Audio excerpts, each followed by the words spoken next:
Sunday on Denver 7. There's a certain amount of stress and anxiety that you have to try to put out of your head and so you can bring your best performance. It's Game 6 of the Stanley Cup Final, and the Avs are gearing up to take the ice in Tampa tonight. Why the team's more concerned about the Florida Heat than Darcy Kemper blocking shots. Back here at home, we're all cheering on the Avs, but not at Tivoli Quad, the push from fans that led to a canceled watch party. And this is a chance for them to be themselves, to be visible. It's Pride Weekend. We're live from Cheeseman Park ahead of this year's Pride Parade. It's making an in-person return after a COVID hiatus.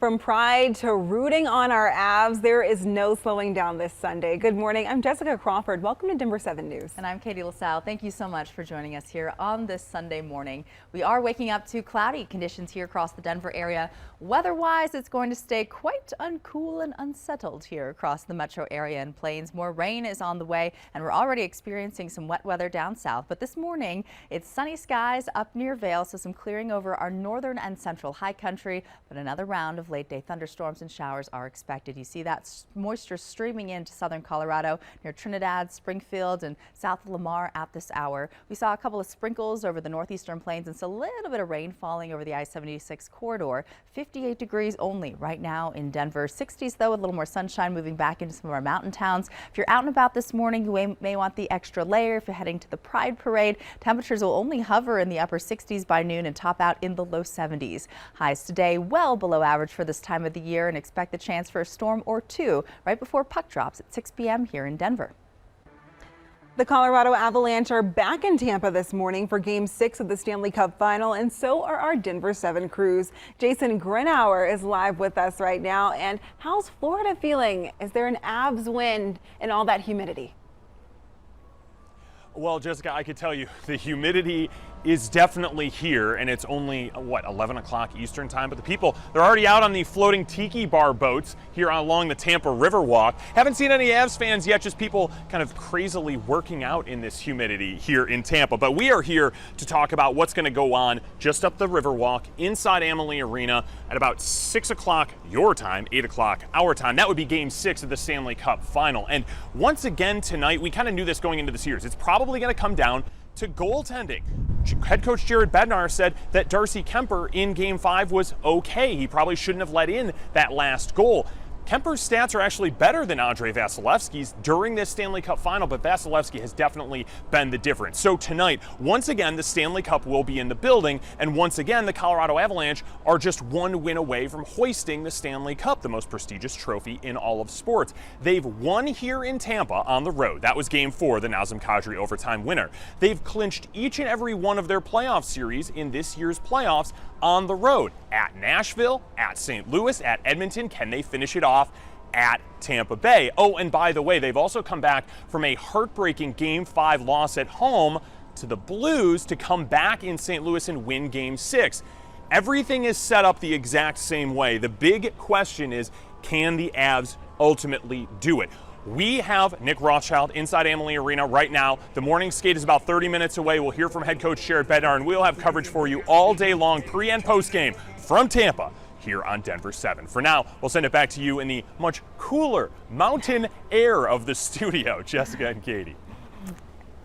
Hey, what can I say, Jason? We're glad to be here. There's no watch party at the Tivoli Quad tonight, and that's because the party during Game 5 got out of control. The event reached its max capacity of 10,000 people before the game. Fans who weren't let in did not take no for an answer. You can see them plowing through the fences here on this video, trying to get past security. Now restaurants are scrambling to get ready for even larger crowds. One of those restaurants is Blake Street Tavern, which has prepped for Game 6 by nearly doubling its staff. They'll have extra security and a zero tolerance policy since they've already had vandalism happen this series. We just have to put our heads down and get it done, and that's just what we've been doing. I hope Denver wins, and I hope my entire staff gets to take a break after this, a much needed break. Game 5 on Friday was record-breaking for that bar. It was so packed in there that servers could barely walk around the place. If you're looking for a spot to watch the game, you'll want to get there really early. Those at Blake Street recommend 3 to 4 hours before puck drop. As of last check, McGregor Square's watch party is still on tonight. It is 21 plus and first come, first serve. If there are any changes, they'll post them on their website. And Denver 7 is your home for the 2022 Stanley Cup Final. Our coverage of Game 6 continues all day long. We'll hear back from Jason in a bit, and join us again at 5:30 tonight for our special pre-game show. And right after the game, stick around for our post-game coverage, followed by Denver 7 News at 10. Now to today's other big story, Denver Pride. LGBTQ plus folks and their allies have been celebrating all weekend. Denver 7's Christian Lopez turns us live now from Cheeseman Park, where the first in-person parade that's happened in several years is happening soon. Good morning, guys. Yeah, it's a party out here. It is so much fun. Everyone is so excited to celebrate together again. Let me show you.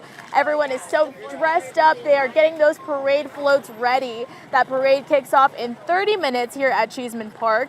The Pride Fest made its in-person comeback yesterday for the first time since the pandemic, and today is parade day, and it'll span 14 blocks and feature hundreds of floats, music, and marchers. This event draws over 500,000 people. It is the third largest Pride celebration in the country, and it helps raise money to support the Center on Colfax. So it helps serve LGBTQ plus youth, seniors, transgender communities, and much more. There is a lot going on this weekend with the parade, with the Avs here in Denver, but organizers say their biggest focus is making sure the community is safe. So people know safety is our #1 priority with Denver Pride, whether it be fire safety, just making sure that the right people are felt safe. And so that's always been our #1 priority, so that's never changed. We do work with the local and state officials to ensure everyone's safety every year. The parade starts at 9:30 here at Cheeseman Park. It'll end at Civic Center Park, and we'll have a live look at that parade when it starts coming up in our next half hour. Live this morning, I'm Christian Lopez, Denver 7.